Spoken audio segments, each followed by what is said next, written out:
Special Olympics competitions give athletes with intellectual disabilities a chance to demonstrate the skills they've acquired through training. To ensure an evenly matched competition, where everyone can strive to achieve their personal best, the teams are divided into divisions according to ability levels. The divisioning of the teams is done as a pre-stage to the competition itself. If applicable, teams are first divided with respect to gender and age. The next step is to play preliminary matches, where Special Olympics officials assess the team's ability levels. The teams are then put into final divisions for the actual competition. The number of divisions will depend on the number of teams taking part, and on how many ability levels are represented. But ideally, there'll be 3 to 8 teams of similar ability in each division. The primary aim of this video is to enable team coaches, prior to coming to a competition, to provide accurate information to the competition organisers concerning the ability level of their team. This can greatly assist the organisers in assigning preliminary divisions before moving on to on-site assessment. The video is also a useful training guide for on-site assessors. The main categories to look for when you assess your team are personal physical fitness, individual ball skills, goalkeeping, team performance. In this video, we'll compare examples of 4 different ability levels, always starting with the lowest, that is 4, and moving on to the highest, which is 1.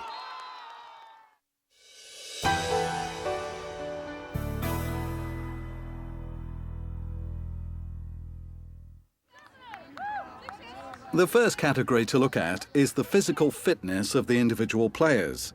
This is the base for judging the ability level of a player, as it will determine to a great extent what the player is capable of achieving. Look at the general fitness of the player. Is the player physically disabled?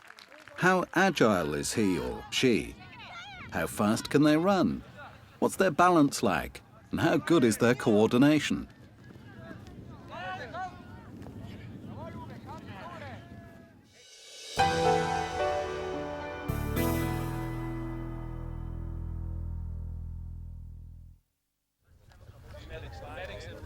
The second category to assess is individual ball skills. Here we look at how players perform as individuals, and their ability levels are assessed with respect to dribbling, control and passing, shooting, heading, tackling and defending. You'll now see some examples of individual ball skills from 4 different ability levels, starting with the lowest. In ball control, level 4 players will only be able to control the ball for short periods of time. They can have problems with timing, and even if they might know what action to take, they often can't execute it as quickly as required. In dribbling, the players in this example show a very limited ability to dribble and control the ball, and they only manage to maintain possession for very short intervals. Heading would very rarely be seen at this level, as players are finding it difficult to combine their movements with the amount of precision required. When passing and shooting, they'll have problems with controlling the direction of the ball and judging how much power to use.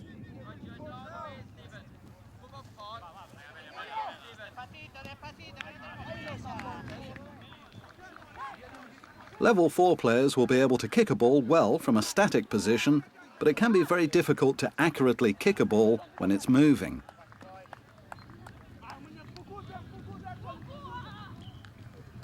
Although the defenders in the following 2 examples manage to chase their opponents, they're finding it very difficult to simultaneously take action to actually stop the opponent's progress and gain possession of the ball.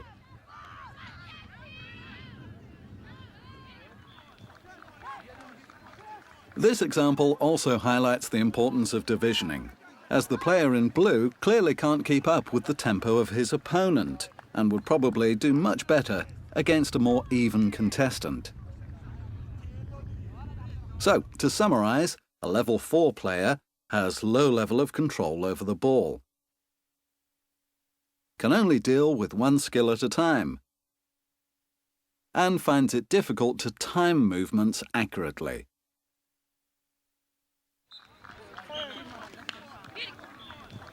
Level 3 players are, in general, able to perform most simple skills one by one, but struggle to combine them into flowing movements.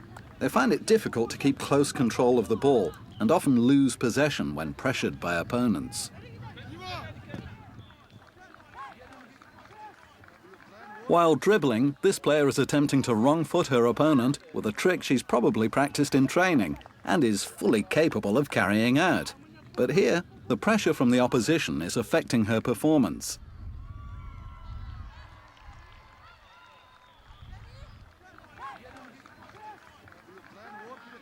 Passes and shots are better than at level 4, but are still often lacking in either power or direction.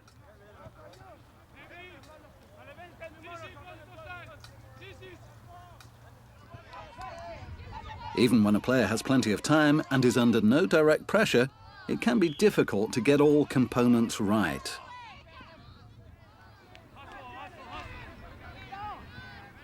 Headers start to occur at level 3, but without much power or control.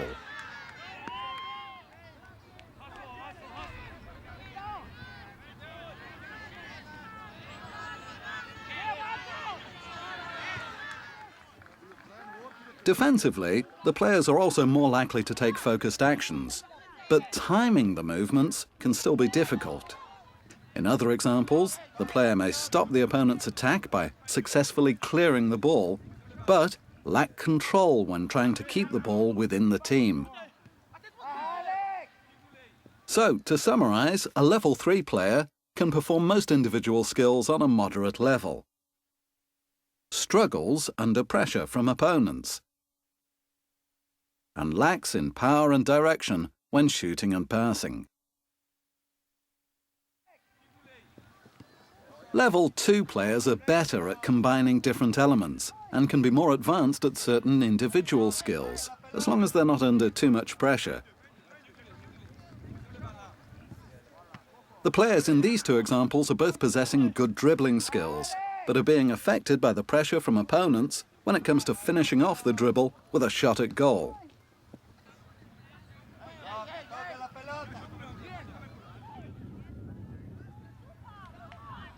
When a level 2 player is not under any immediate pressure, he or she can achieve a very good shot at target.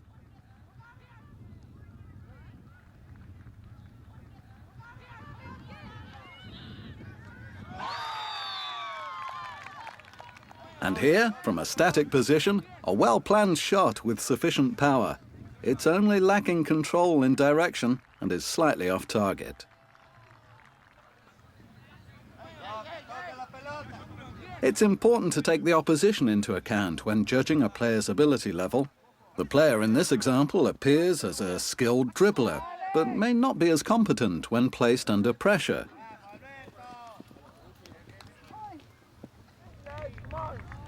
At level 2, headers may still not be too powerful, but they're in general more planned and directed.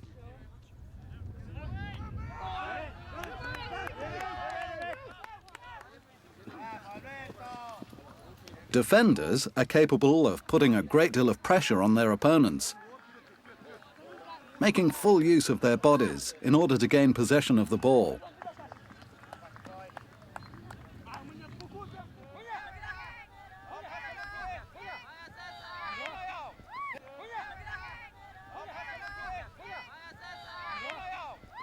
So to summarize, a level 2 player can be very advanced at certain skills, is still affected by pressure from opponents, and uses physical pressure both in attack and defense. At level 1, the players often have excellent ball control and can dribble very well, even under tough pressure. At the end of a dribble, they're able to look up and find a teammate with a well-directed pass. In this example, the player is challenging his opponents while maintaining close control of the ball before performing a quality pass leading to a goal. This shows that the player is aware of the positions of his teammates, even while taking on opponents during a dribble. The players at this level have no problems combining different skills and are capable of making a strong, well-placed shot at the end of a dribble.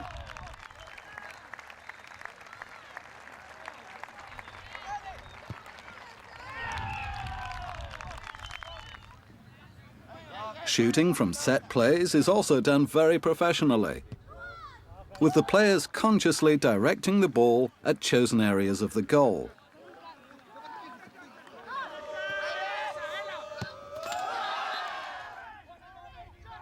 Headers are often both powerful and directed.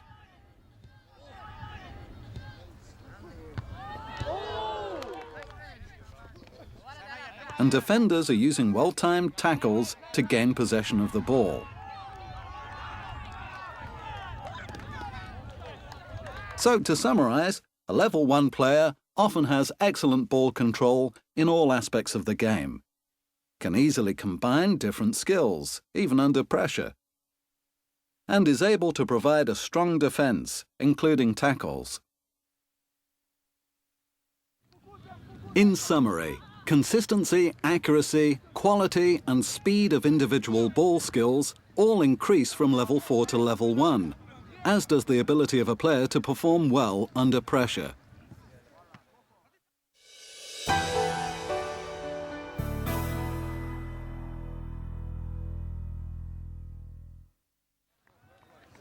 Assessing the goalkeeper is a crucial part of the divisioning process, as he or she has a very strong impact on the result of a match, and hence also on the team's overall ability level. When assessing a goalkeeper, we can look at the following factors: anticipation and awareness, positioning, stopping and blocking, catching and distribution. You'll now see some examples of goalkeeping skills from 4 different ability levels, again starting with the lowest.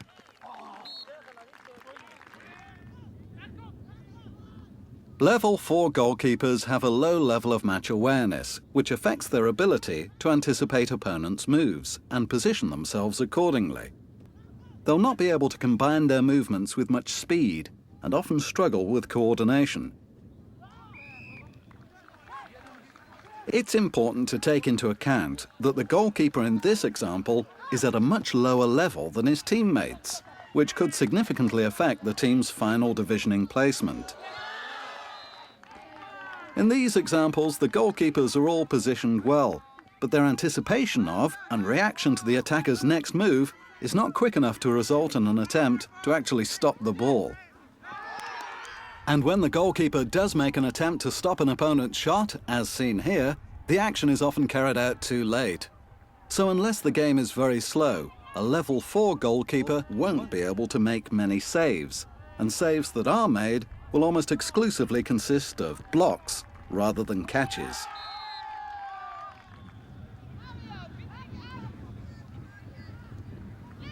In this example, we see a goalkeeper struggling with timing and coordination, although her awareness is good, and she's well prepared for what action to take. In terms of ball distribution, level 4 goalkeepers will lack the match awareness required to be able to judge where to distribute the ball. Coordination and power also affect this skill. The goalkeepers seen in these 2 examples appear to have a good idea of where they want to deliver the ball, but can't control their movements in order to perform the actions as intended. So, to summarise, a level 4 goalkeeper is slow in anticipating and reacting to moves by the opponents, is not coordinating or combining movements very well, and struggles to distribute the ball where it's intended to. At level 3, the goalkeepers have better match awareness and can more easily anticipate and prepare for their opponent's attacks. Their reactions are faster and they're better at coordinating their movements. This goalkeeper is reacting quickly and moving forward in the goal area to catch the ball before an opponent can make a shot at goal.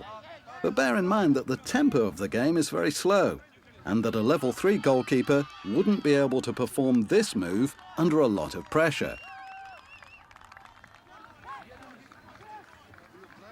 The main way of making saves is still by blocking the ball, but a level 3 goalkeeper is able to put his or her body behind the ball and is reacting faster to opponents' moves.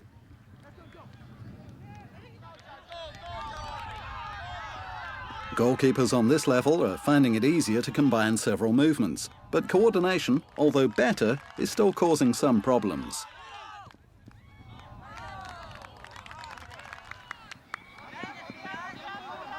When the tempo is slower and there's no direct pressure on the goalkeeper, he or she can also manage to catch and hold on to the ball. But again, this would be difficult in a more pressurized situation.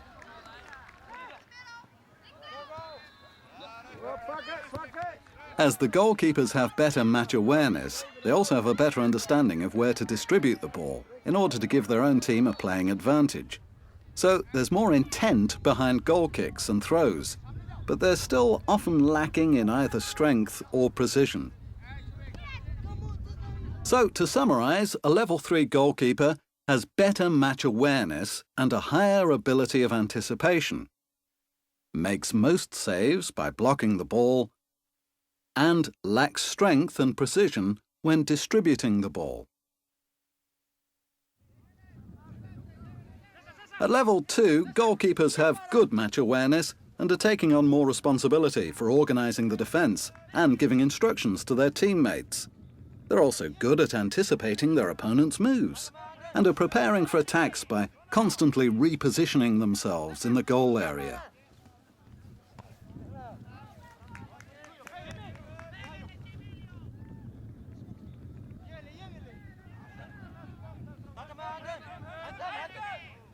Goalkeepers at this level are able to make saves by both blocking and catching the ball.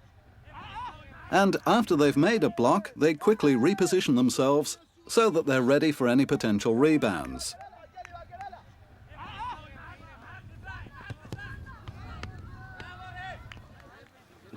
Despite also having a physical disability, this goalkeeper is putting on a great performance.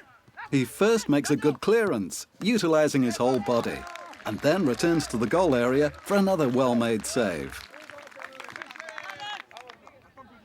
Level 2 goalkeepers have much better timing and coordination, and can make a save even in more pressurized situations. The goalkeeper in this example is using his body in order to protect the ball, making sure he doesn't lose grip of it.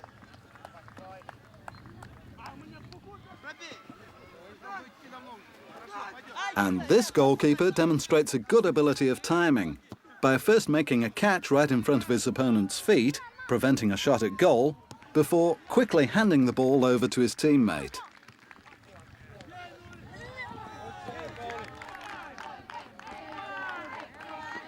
Distribution is performed at a high level, both physically and tactically. The goalkeepers help to create opportunities for their teammates by delivering the ball to well-chosen players or areas.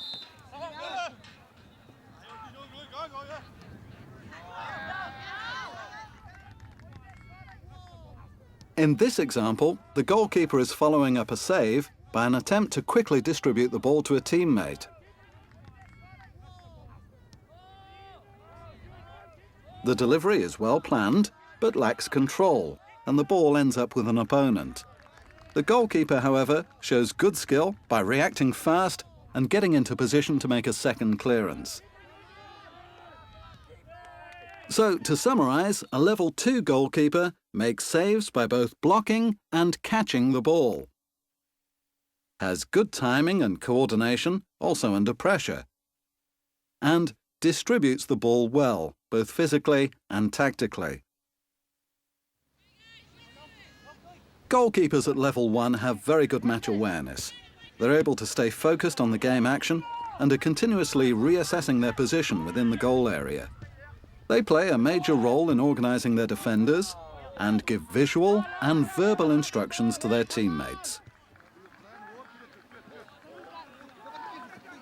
Concerning positioning and timing, This goalkeeper is keeping mobile while waiting for a free kick to be taken. He shows a high level of anticipation by repeatedly repositioning himself, and then, once the free kick is taken, waiting for the right moment before jumping to make an agile and well-timed save.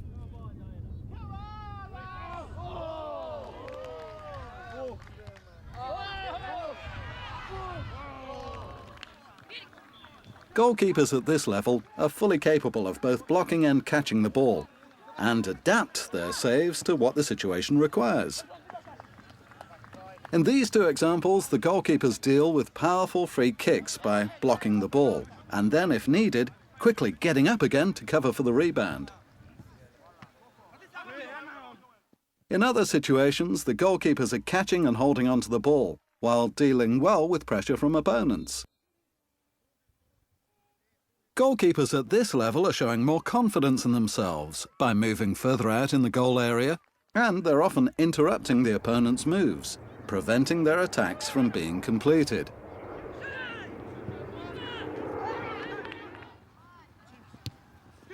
Coordination is not a problem, and goalkeepers are catching and distributing the balls in flowing moves.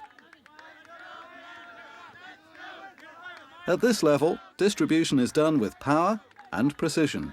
Goalkeepers are delivering balls with strategy and intent in order to create scoring opportunities for their teammates.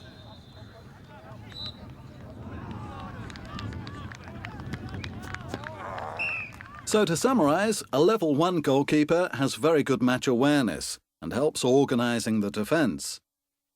Makes saves by blocking or catching the ball, even under strong pressure, and distributes balls with a high level of power and precision. In summary, the level of technical skills, positioning, anticipation, speed of reaction and ball distribution all increase from level 4 to level 1, as does the ability to perform such skills under increasing pressure.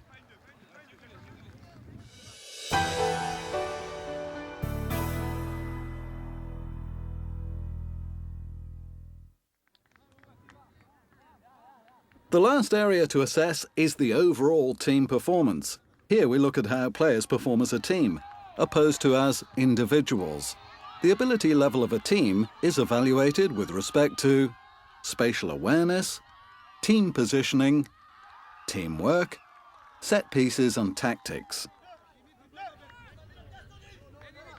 You'll now see some examples of team performance from 4 different ability levels, starting with the lowest.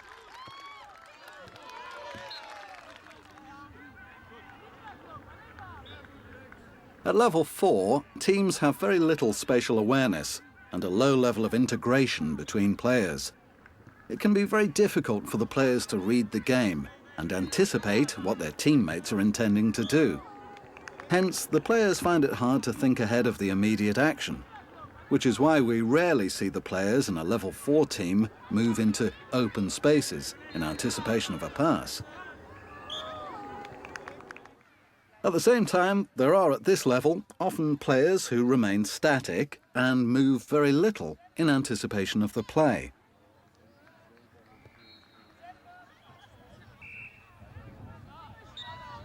Coordinated defensive action is rare at this level. Players find it difficult to anticipate where they should place themselves and what they should do in order to stop their opponent's attacks. In these 2 examples, the attacking players are given plenty of space and time to attempt a shot at goal.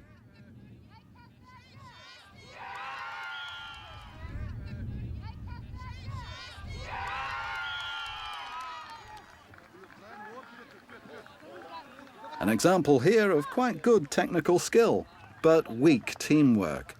The player in white is showing some good individual skills by winning the ball and dribbling it across the field to score.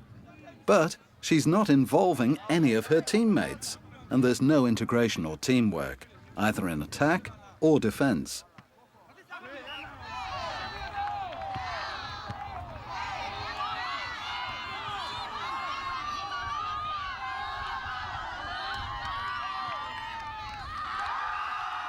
At level 4, teams will make little use of game tactics or practiced routines for free kicks and other set pieces. And even when players do know where they want to deliver the ball, they often can't execute the action as intended. This player is instructing his teammates to move up towards the goal, but is then finding it difficult to deliver the free kick where he meant to.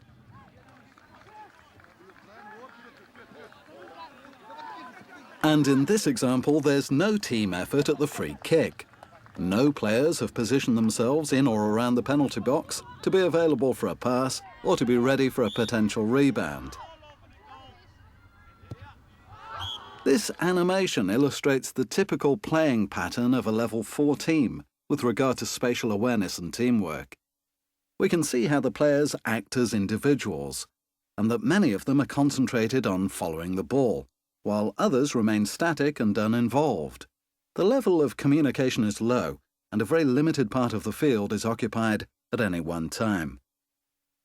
So, to summarize, a level 4 team has a very low level of spatial awareness, plays with little teamwork or integration between the players, and finds it difficult to use game tactics at set pieces or in the run of play. At level 3, teams have better spatial awareness and a higher level of integration between the players. Teamwork is only achieved when the tempo is slow, however, and players lose their spatial awareness under pressure from opponents. This player, for example, is forced by the pressure from the opposition to concentrate on keeping the ball under control.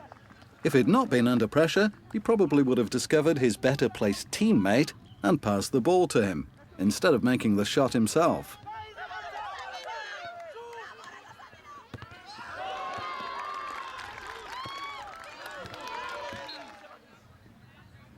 Level 3 teams find it difficult to anticipate opponents' actions and struggle to work as a team defensively. Their actions are often too slow and lack in communication.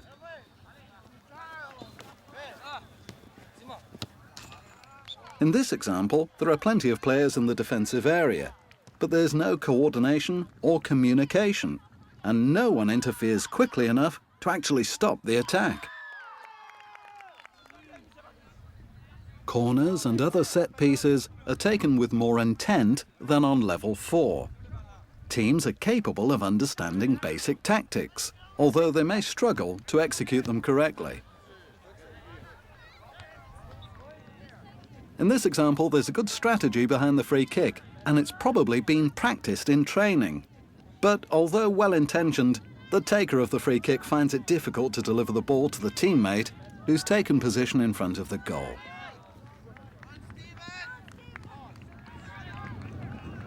And here, the opposite. The player who takes the corner is well capable of delivering the ball straight into the goal area. But instead, there's a lack of understanding between the players, and none of the teammates have positioned themselves in the targeted area. This animation illustrates the typical playing pattern of a level 3 team with regard to spatial awareness and teamwork. At this level, we can see some basic teamwork and some more integration between the players. The level of communication is restricted, and players are still only using a limited part of the field at any one time. So, to summarize, a level 3 team has better spatial awareness with a higher level of integration between players. Struggles to work as a team in defensive situations. And are using basic tactics at set plays. Teams at level 2 have good spatial awareness and a high level of integration between players. The play includes more passes and good build-up play, and players are continuously moving into empty spaces, anticipating passes.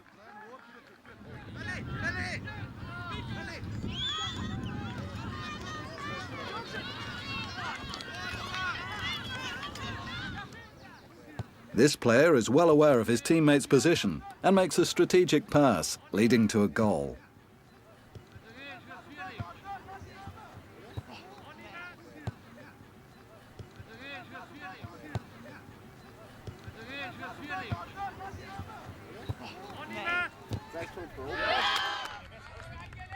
Here we can see how level 2 players are capable of spreading out and utilising a much larger part of the field. In this example, there are several good passes to open up space before a cross is made into the goal area and a goal is scored.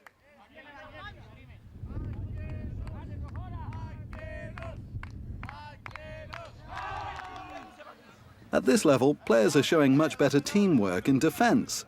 They're communicating more and marking their opponents closely. The players find it easier to read the game and can better anticipate their opponent's moves and position themselves accordingly. At game tactics, teams start to show quick adaptation to different opponents and match situations. Here we see a routine which has probably been practiced in training. After kickoff, the midfielder quickly plays the ball forward, aiming for his teammate who's made a run towards the goal area. The pass is lacking in direction, but the idea is good and could well have resulted in a shot at goal. Game tactics are also used at set pieces, where players are able to respond to each other's initiatives or to tactical instructions from coaches.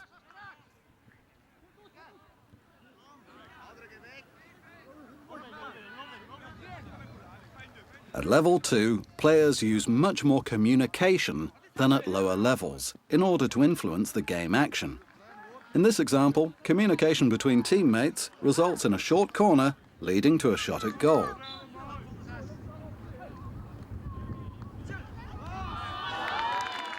And here, another good example of communication. A teammate is asking for the ball to be played into an open space and immediately starts moving towards the area where the ball is played, evading his marker and scoring a goal.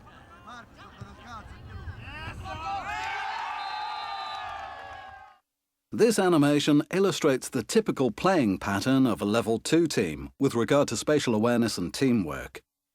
We can see that the play includes more passes and that the players are spreading out better across the field.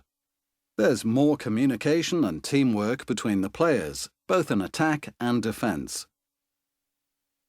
So, to summarise, a level 2 team has good spatial awareness and a high level of integration between players.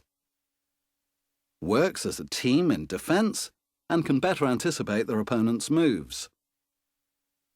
And uses game tactics, both at set pieces and in the run of play. At level 1, teams have excellent spatial awareness and are using the whole width of the field.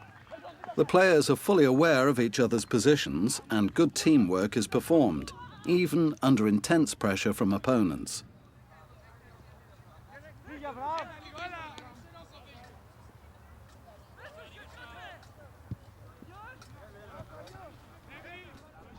Communication is used extensively, and in this example the players are making their intentions clear to each other and creating a good build-up leading to a scoring opportunity. At this level, players are interacting well, even when the tempo is high.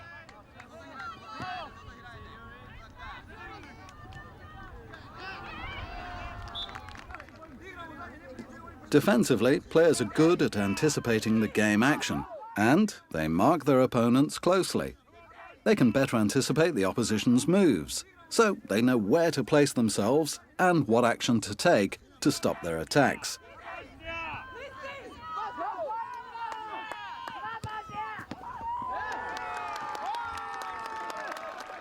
Here we see a good example of defensive teamwork, where the players are well aware of both their own teammates and the opposition's movements.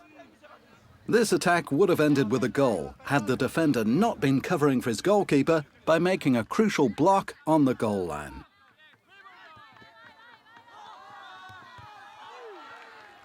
At this level, game tactics are used extensively at both set pieces and in the run of play. Teams respond well to tactical changes and instructions from coaches and adapt practiced routines to suit different match situations. Players at level 1 have more confidence in their abilities and are more likely to take short free kicks or corners, knowing that they're capable of creating scoring opportunities through build-ups and passing play. This animation illustrates the typical playing pattern of a Level 1 team with regard to spatial awareness and teamwork. At this level, we can see extensive teamwork and a high level of integration between players. Communication is used to create build-ups, and players are utilizing the whole width of the field.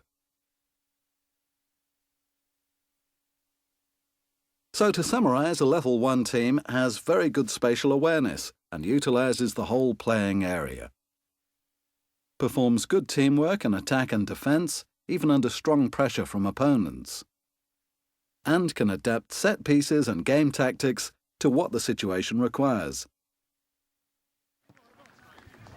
In summary, team performance progresses from Level 4 to Level 1 in terms of spatial awareness, communication, team awareness, responsibilities for attack and defense, the ability to execute good set plays, and reactions to the tactics of the opposing team. Providing a good and evenly matched competition experience is one of the founding principles of Special Olympics, but one that takes significant effort from organisers and good pre-competition information from coaches. In this video, we've attempted to categorise the range of ability levels that competition organisers will encounter at Special Olympics competitions, and to contribute to the goal of creating enjoyable and exciting competitions for all players, coaches and organisers, and for the public, who get an opportunity to witness the skill, the sharing and the joy that is Special Olympics.